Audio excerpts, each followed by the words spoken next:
सुनत हऊ हो। का हो? अरे तनी यहाँ वा। का करे? अरे का करे पगली? तो बोलबा। बहुत प्यार से बुलाओ थे ने। हम ना आई। काहे हो? सुना सुनावा। अरे सोने की थाली में जेवना परोसो।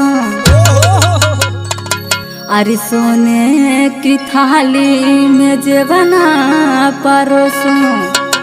अरे जेवना न जेव राजा दिया के जोरा में, दिया के जोरा में। रतिया हम सोच गनी बाला मुआ तुम्हारे कोरा में।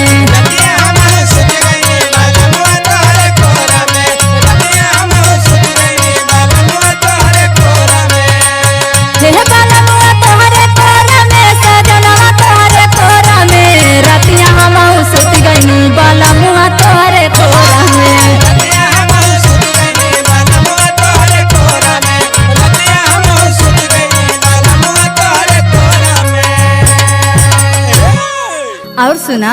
हाँ बोला। अरे हो गाइल भोर छत पे बोले लमुरवा।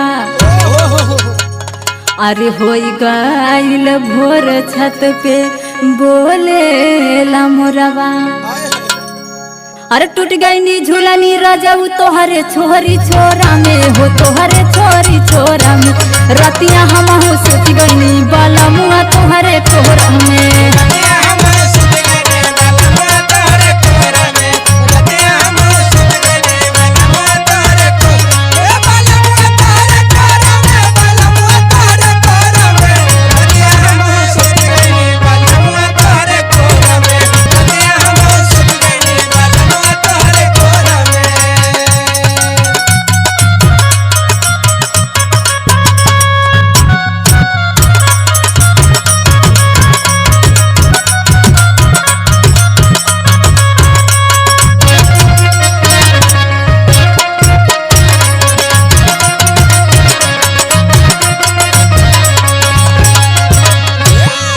अज्जू जरा के तो बुलावत हुआ।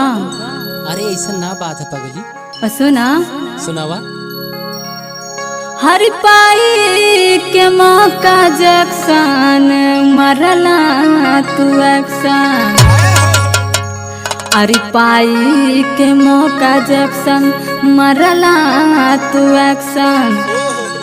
अरे ना सकाइला जवानी रजल हमारो झाका झोरा में हो, हमारो झाका झोरा में। रतिया हम हो सोच गई बाला मुआ तोहरे कोरा में।